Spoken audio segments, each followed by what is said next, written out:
आज हम पुष्प की अभिलाषा कविता का सरलाट करेंगे। बच्चों, पुष्प की अभिलाषा कविता माखनलाल चतुर्वेदी जी ने लिखी है और ये कविता भारत की प्रसिद्ध व लोकप्रिय कविताओं में से एक मानी जाती है।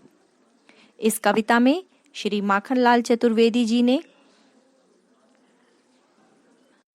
फूल की मन की भावना, उसकी क्या चाह है, उसका वर्णन किया है और बहुत ही रोचक और सुंदर शब्दों में किया है।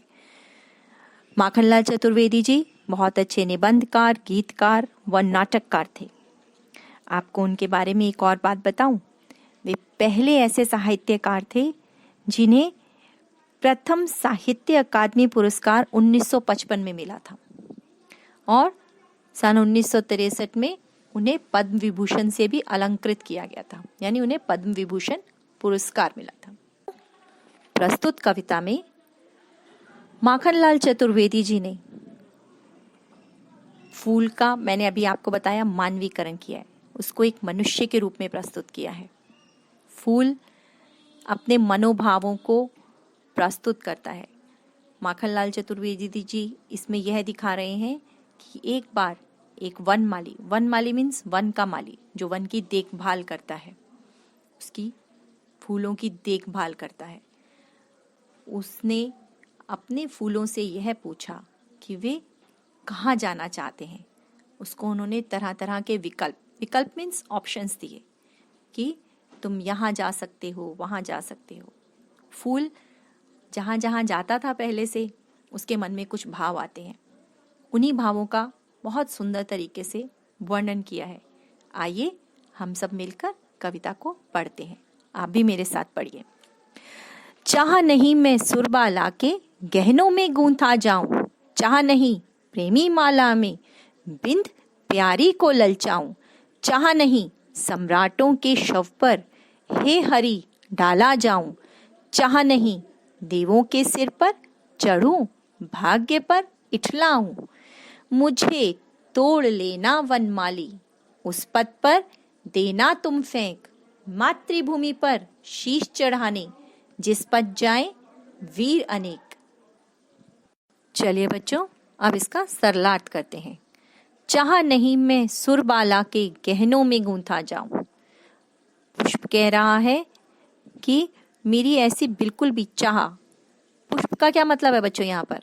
पुष्प का मतलब है फूल, कुसुम। और अभिलाषा का मतलब है इच्छा, चाह, कामना। पुष्प ये कह रहा है कि मेरी ऐसी बिल्कुल भी इच्छा नहीं है कि मैं सुरबाला होती है सुंदर स्त्री, अप्सरा। जो देवकन्याएं होती हैं उन्हें अप्सरा का नाम दिया जाता है। और देवकन्याएं अपना श्रृंगार किससे करती हैं? फूलों से। तो पुष्प ये इच्छा कर रहा है कि मेरी ऐसी इच्छा बिल्कुल भी नहीं है कि मैं सुरबाला यानी सुंदर स्त्री कि उसके गहनों में गूंथा, उसके गहनों के रूप में पिरोया जाऊं और वो मुझे धारण करे, मुझे वो पहने। चाह नहीं प्रेमी माला में बिंद प्यारी को ललचाऊं। अब एक और बात फूल बोल रहा है, पुष्प कह रहा है कि मेरी यह भी चाह बिल्कुल नहीं है।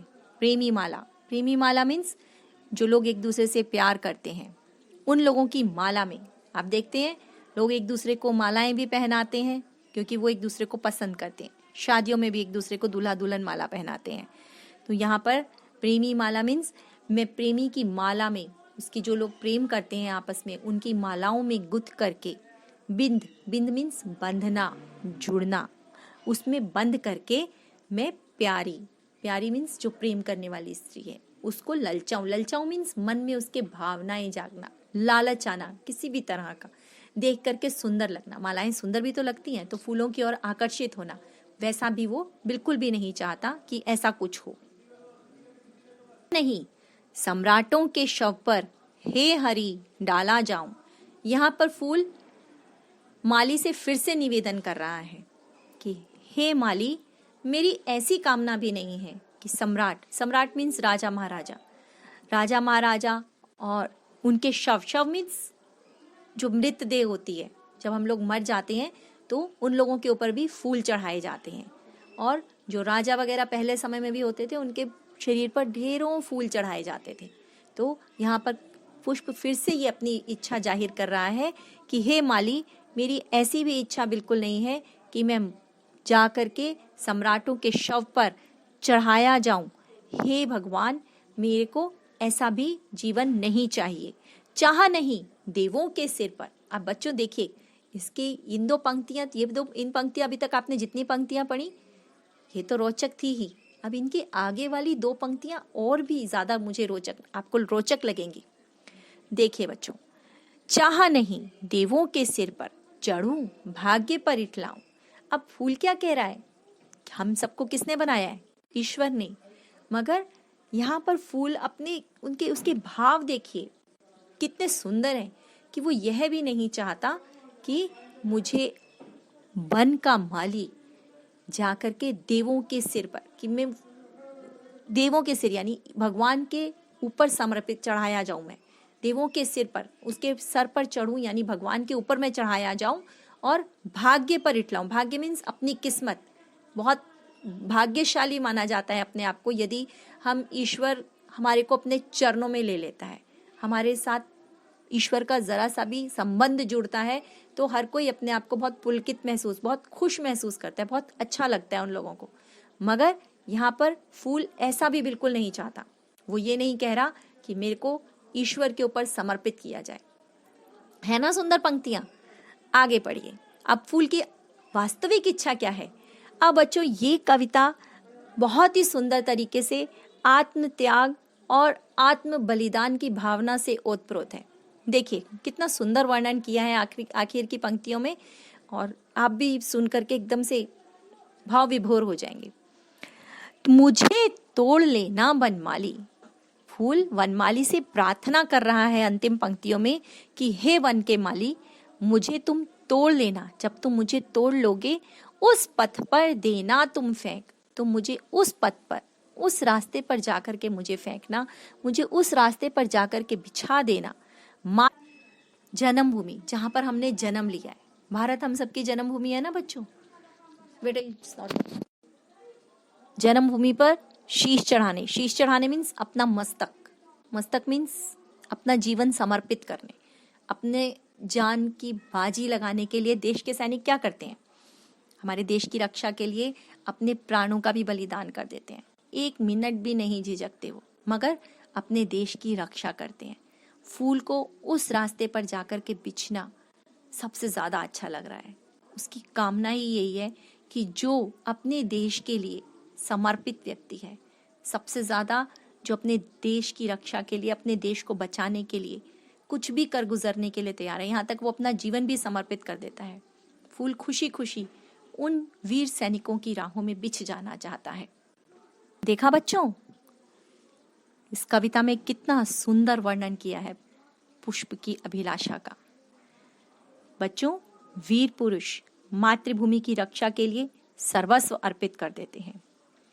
जब कभी अपने शब्दों में फूलों के रूप में यह इच्छा बयान करता है कि वह अपने जीवन को वीर सैनिकों के राह में समर्पित करना चाहता है, तो बच्चों उसी प्रकार से इस देश के लिए, इस देश की भावी भविष्य होने के नाते आप लोगों की भी तो इस देश के लिए कुछ कर्तव्य बनते हैं। बच्चों, जिस प्रकार से फूल अपने विचार, कितनी सुंदर भावनाएं प्रकट कर रहा है, उसी तरह से आप लोग भी देश का भविष्य हो। आप जो भी चाहे वो बन सकते हो।